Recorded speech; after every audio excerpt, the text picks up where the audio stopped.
Hi, and welcome to 8.5 Gravitational Potential Energy. Before we get into the questions, I'm going to again quickly derive the formula for gravitational potential energy just so we know what we're talking about here. And I'll quickly explain why we don't use a negative number for g, because we know little g is supposed to be negative 9.8. When I do these problems, a lot of times I don't write the negative number. Why is that? I'll explain it here. Okay, so let's say the ground level is here, and when we're talking about potential energy, it's important to state where your ground level is. And you have a mass, and you want to lift up the mass to a new position right here, a certain height above your ground level. All right, so you have to establish where the ground is, your reference. Now, in order to lift that, we need to exert a force times that distance. We're exerting a force upward. That force that we exert has to be equal to the force due to gravity, the weight of the object, which we know is equal to the mass times the gravitational field strength. Okay, so we're exerting a force. Now, the force that I drew here, the vector, is not quite accurate. I'm telling you that the applied force should be equal to the weight. So I redrew the vectors so that you could see that they're closer to the same size at least. All right, so the work done is equal to the force times your displacement, which we know. And if we were going to use the variables that we just drew in, instead of displacement, we're using height. And the force we're exerting is equal to the weight. So the work done is equal to the weight, Fg, times the displacement, which is the height. And now it might make sense if you think about it. If you think back to the weight, mass and weight, way back in Unit 4, I said you could write W is equal to mg. And if we had done that, then our equation would look like this. And there'd be two W's. There's a difference between work and weight. So that's kind of why I do Fg when I talk about weight, if that was confusing as to why I'm doing Fg. Just make a W. Well, there's already a W. Anyway. So the work done is equal to Fg, and we said Fg is equal to mg times the height.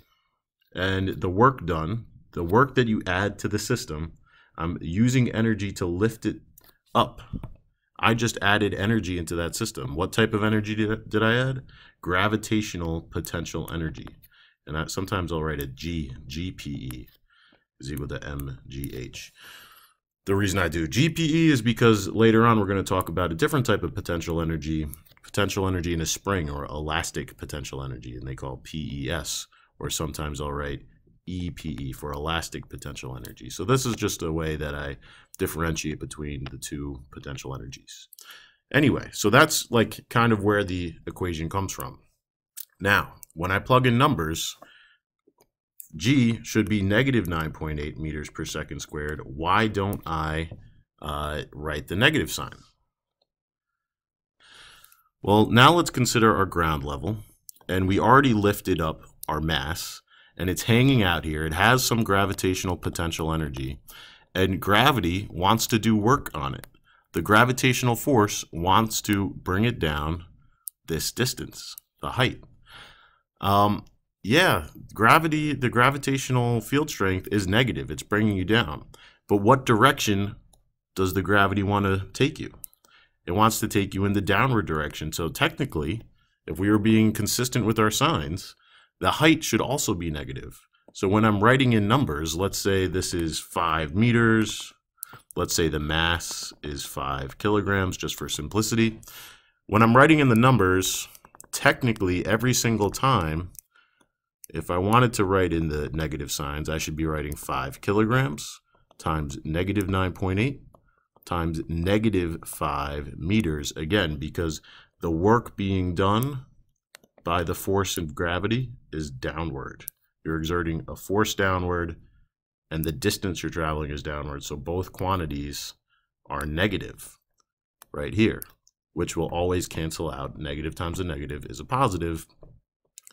So a lot of times I'll just write it 5 times 9.8 times 5, and I'll just neglect both negative signs.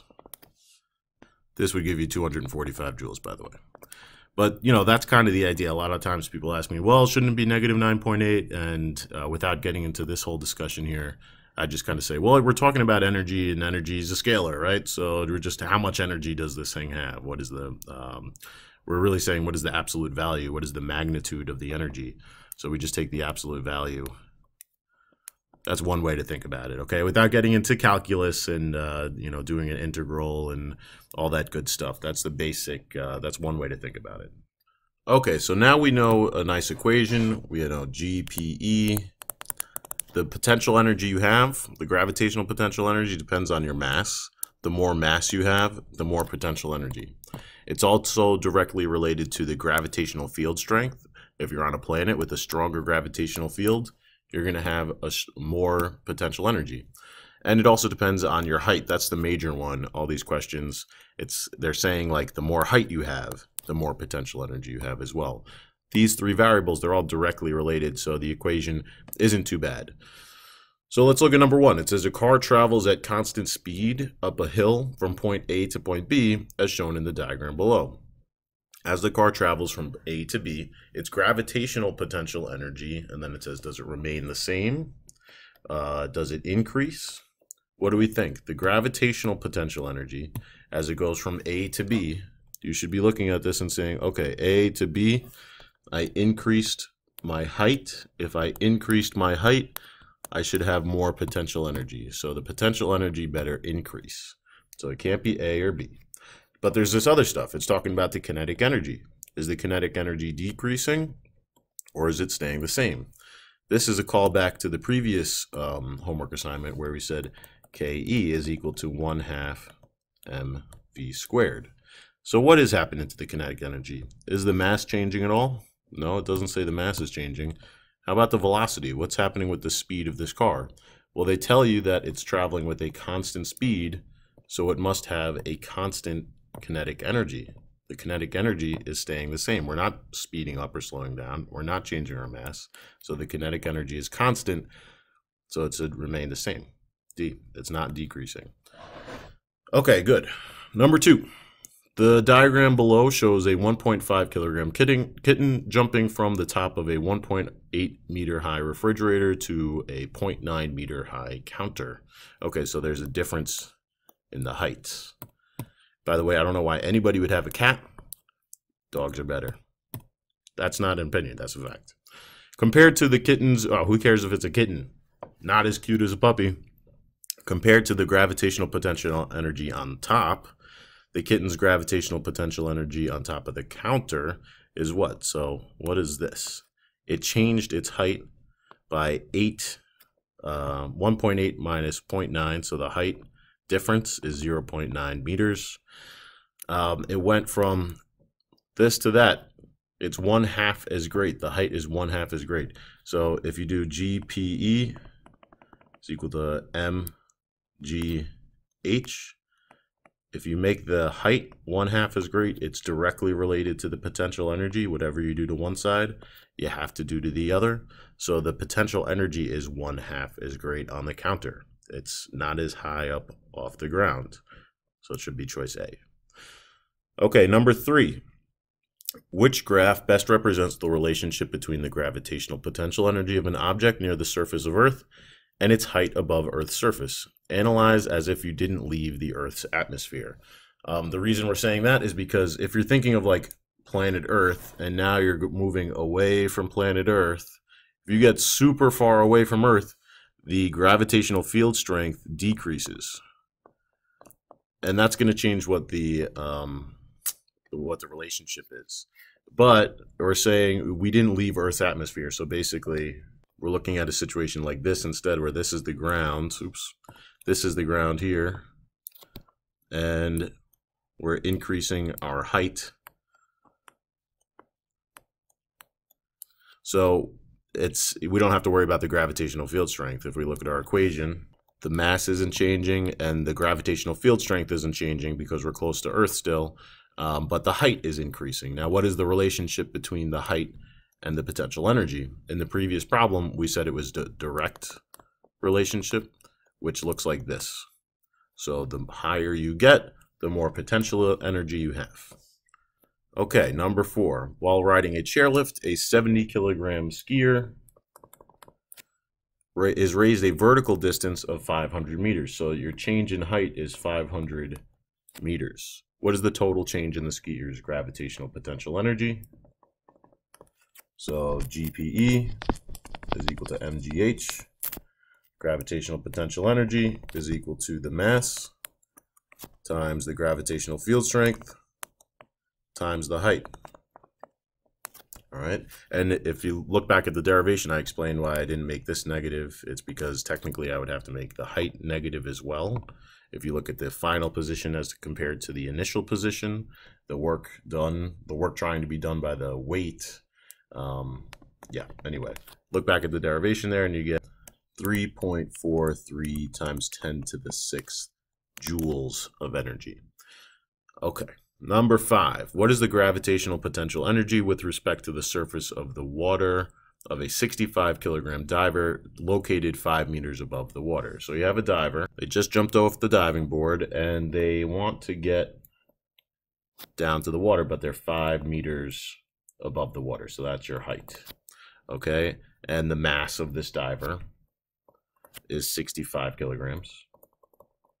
And don't forget, oh, I forgot it in the previous problem too. If you want to get full points on units, the magnitude of the gravitational field strength is 9.8 meters per second squared. You have to make sure you write the units in. Okay, and again, like we could make that negative, but we would have to make this negative too because the diver's weight is the thing that's trying to do the work, and we have work is equal to Fd. So the force due to gravity is the thing that's really giving you the potential energy. There's potential for the gravity to do work on them, and you're going down. So yes, the gravitational field strength is negative, but so is your height. But instead of doing that, we just make everything positive. So we have GPE is equal to mgh.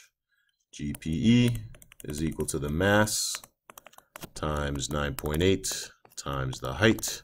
So the potential energy, the gravitational potential energy, I can't talk and write at the same time here, is 3,185 joules. Not quite significant figures, but doesn't really matter for this purpose. Number 6, an object weighing 25 newtons is lifted from the ground to a height of 2.2 meters. What is the increase in the object's gravitational potential energy? So you have this object on the ground, and it's being lifted 2.2 meters in the air. So your height, your distance that you traveled is 2.2 meters. Now the object's weight is 25 newtons. So Fg is equal to 25 newtons. You could either think of this as, okay, well, I must apply a force of 25 newtons up. So D, W is equal to 20. I applied 25 newtons times 0.2 meters. So the work I added to the system is 55 joules. Or, since we're doing a gravitational potential energy, we could say, okay, at this new position here, how much potential energy does it have now?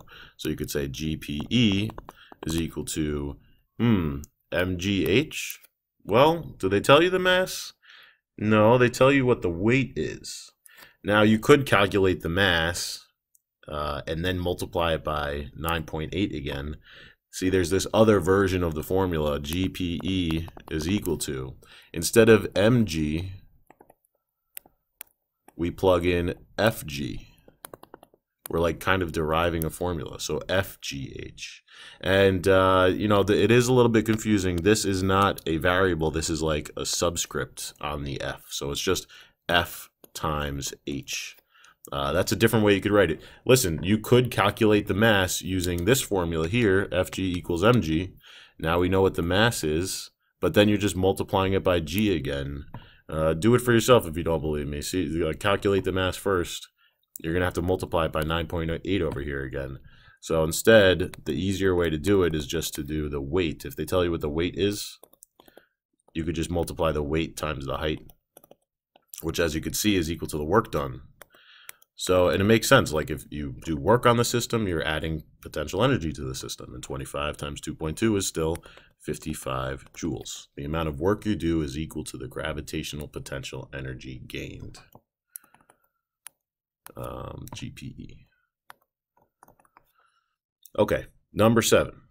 A cart weighing 25 newtons. Again, they're telling you what FG is pushed 25 meters on a level surface by a force of 10 newtons. Okay, interesting. Pushing it with 10 newtons of force.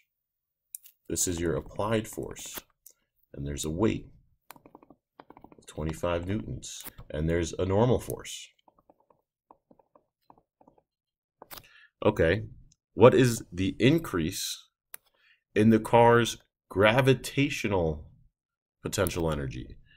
Okay, so first of all, there's a typo here. It went from a cart to a car. I guess you could call your car a cart, but that's just a typo. But here's the idea, right? They're looking for the increase in the gravitational potential energy. Gravitational potential energy is the mass times the gravitational field strength times the height. Did we really change any of these variables? Did we make the mass greater or less? Did we change the gravitational field strength? Did we change the height? No. We stayed on that level surface the entire time. There was no change in the gravitational potential energy. So you could say the change in the gravitational potential energy is 0 joules. Not OJ, not orange juice, 0 joules. We didn't change the potential energy at all. We might have added some work into the system in terms of kinetic energy, but the potential energy remained the same. Number 8, a mass resting on a shelf 5 meters above the floor has a gravitational potential energy of 490 joules with respect to the floor. So the mass, the height is 5 meters. The potential energy is 490 joules. The mass is moved to a shelf 2 meters above the floor. So this is the first height. This is the second height. What is the new gravitational potential energy of the mass? A couple different ways you could think of this. You have the height, 5 meters, and now you have a new height. H2 is 2 meters. You could calculate, so this is 490 joules. And we want to know what the potential energy is here. You could calculate the mass. We still don't know what the mass is. And then use the mass to calculate the potential energy. So I'll do that first. So the potential energy, GPE, is equal to mgh. We know in the beginning it has 490 joules times the mass, which we don't know, times 9.8 times the height, which is 5 meters. So 490 is equal to 49 times the mass. So the mass is equal to 10 kilograms. Now that we know what the mass is, so this is for height 1, potential energy 1, the second situation, you're closer to the ground. So this is PE2, which is what they're looking for, and we have a new height. But the mass is the same. So we could plug in the mass we just found, 10 times 9.8 times 2, and the new potential energy is 196 joules. Okay, number 9 says, base your answer on the diagram below, which shows a 20 Newton force pulling an object up a hill at a constant rate of 2 meters per second. What is the work done by the force in pulling the object from A to B? So this is from like the first one, 8.1a. Work done is equal to the force times the displacement, right? And we wanted to make sure that the force and the displacement are parallel to each other. If you look at this 20 Newton force, it's acting up the hill, and the distance that you travel is also in the up the hill direction. These two lines are parallel to each other, so we don't have to do any work in breaking this into components or anything, because the two lines, the displacement and the force, the 20 Newton force, they're parallel to each other. So we could just do W is equal to FD. So the work done by the 20 Newton force is equal to the force times the displacement. So the work done is equal to 600 joules. The work done by the force up the hill. But now it's saying, what is the work done against gravity in moving the object from point A to B? The work done against gravity is in the vertical direction. We changed our height by 10 meters. So the height is 10 meters, and we want to know what the work done is. So we better figure out what is the force of gravity, because we're looking in the vertical direction. So there's this gravitational force acting downward. What is the component of the force that was used to go up the hill, right? Because this is going across and up. There must be some force going up. That's equal to the weight. So we're looking for Fg is equal to mg, and then we're going to use that for the work done. So first let's find the force that's working against gravity specifically. So Fg is equal to mg. Fg is equal to 5 kilograms times 9.8 meters per second squared. Again, I'm just going to be using positive numbers because we're talking about work, and you get 49 newtons. Now, the work done against gravity, we're exerting 49 newtons up against gravity, so that's 10 meters. So the work is equal to 49 times 10. So the work done is equal to 490 joules against gravity. And then it says, what is the gravitational potential energy of the box at the top of the hill? We have the height again. Now we have the mass, GPE, is equal to mgh. So the gravitational potential energy is equal to the mass times 9.8 times the height. And you might be saying to yourself, this is a little bit redundant. Didn't I already do this math? And you did, because the work done against gravity is equal to the potential energy. You get 490 joules. Well, you might be saying to yourself, well, if I did 600 joules of work, how can I only have an increase of 490 joules of potential energy? We didn't talk about the conservation of energy yet, but they should be equal, right? The work that you do is equal to the energy that you put into the system. But, you know, if it takes 20 newtons of force to pull this up, then you must be working against friction. And there's this thing called internal energy, and it's basically heat. So if there's friction, you're causing some heat energy to form. So I would say that the heat energy is equal to 110 joules. That's where the rest of the energy went. So the heat, so the work done is equal to the potential energy plus the heat in this case. Because we can neglect the kinetic energy because it says it's moving at a constant speed, and the total change in the velocity we could say is 0 if it starts at 0 and ends at 0. Anyway, number 10 says, during an emergency stop, a 2.5 times 10 to the third kilogram car lost a total of 1.5 times 10 to the 4 joules of kinetic energy. What is the speed of the car? What was the speed of the car at the moment the brakes were applied? Interesting. This is kind of like, no pun intended, but it's a shift. We're doing a gear shift here. That was a bad pun. Anyway, what we're doing is kinetic energy, the work kinetic energy theorem. All right, we have this initial velocity. Now there's a force slowing us down.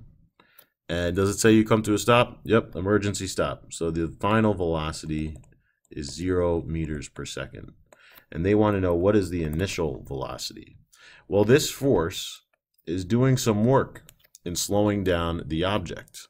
They don't tell you what the distance is, but that's the situation. They tell you what the mass is.